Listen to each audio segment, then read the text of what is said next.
Hey guys, it's God Bars here, the self-proclaimed hip-hop historian, and this is the 130th episode of my series where I grab a vinyl from my collection, talk about why I love it, what influence it had, and what its place is in the grand scheme of hip-hop. So this is one of the albums that led me to stretch this group a bit to allow releases from 1990 and 91, because Public Enemy's endlessly classic third album, Fear of a Black Planet, fits alongside these other Golden Age picks, and it made more sense to put it in this section since I have an abundance of records from the 90s compared to the 80s, which is easily the decade I have the least amount of vinyls for. I'm not going to give a lot of background on where these guys came from or got their start, considering this is their third full length, and if you're clicking on this video, chances are you're familiar with Chuck D, Flava Flav, Terminator X, Professor Griff, and the rest of the Bomb Squad. Griff had actually been dismissed from the group the year prior to this classic due to perceived anti-Semitic remarks that I don't really feel like delving into right now. But it does bear some relevance to the album we're discussing today, only because the situation is referenced by Chuck on here. If you're a longtime follower of the page, you may remember earlier on when I tackled It Takes a Nation of Millions to Hold Us Back, as it was my very first choice when I started delving into 1980s hip-hop. I probably would have discussed the follow-up sooner as it's my favorite PE release, but I had and still have so many essential classics to cover that I didn't want to double up on names I had already talked about, especially for my 80s sets where I was already talking about a much smaller number. However, now that I've ripped that band-aid off and covered more than one project for multiple acts, it seems like it's probably been more than long enough since I focused on their game-changing second album and can now move on to this fellow masterpiece that dropped only 2 years after It Takes a Nation of Millions. Despite not even being born when either came out,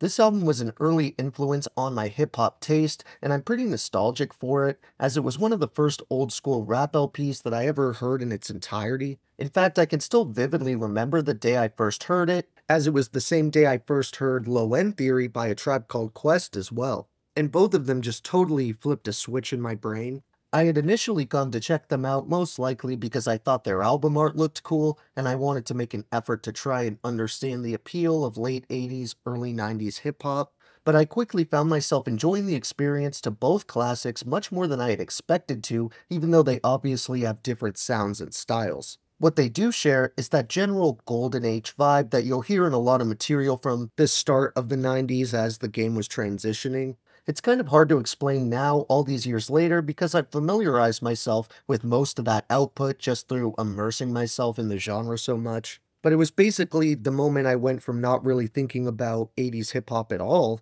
to just loving the journey and feeling like I understood how fans must have felt when it came out. As a younger kid, I think my main exposure to hip-hop from around this time was Will Smith, because my dad worked on that god-awful Wild Wild West movie, so as kids, me and my sister would often hear that less than ideal representation of the culture. While Public Enemy's second album is one of the most undeniably impactful game-changing LPs out there, as I mentioned earlier, it's already been covered on the page, so I'll leave a link for that review in the description. I've gone back and forth on it over the years, but if you were to ask me what my personal favorite project in the Public Enemy discography is, the vast majority of the time I'd probably tell you Fear of a Black Planet. However, I truly feel like this follow-up checks all the same boxes that its predecessor did, but it takes virtually every positive aspect and then kicks it up a notch, while even adding a few new elements of its own, which is the cherry on top that really puts this thing over as my favorite. They improve upon practically any quality that you could think of, from their knack for shocking, confrontational, and socio-political topics, to the boundary-shaking Bomb Squad production and energy.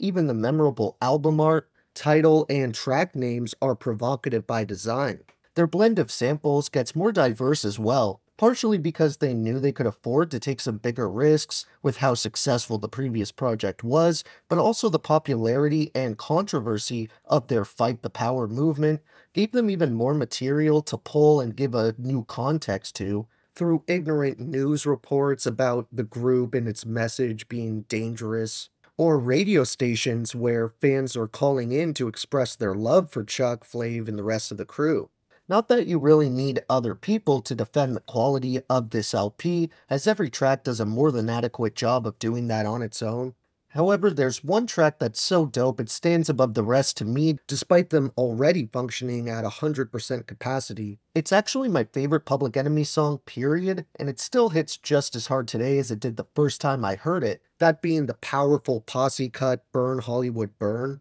While 3 MCs may not seem like a large enough number to justify calling it a group track, I think it's fair when you consider how rare it was to even have one featured artist on your album at the time, and to my knowledge it was the only song this far in Public Enemy's discography to have any features. But these aren't just any guest appearances, they come in the form of Big Daddy Kane and Ice Cube, who both couldn't feasibly do a better job of matching this theme of burning Hollywood to the ground. This track is even more than just a sum of its parts, because Cube getting asked to hop on this Public Enemy song is directly what sparked the events that would lead to Cube's first album being entirely produced by the Bomb Squad. And saying that that was a smart career move would be a vast understatement. I love the way that Cube comes in on this banger as well, providing us the short but memorable "Ice Cube is down with the PE, now every single bitch wanna see me. Big Daddy is smooth word to mother, let's check out a flick that exploits the color.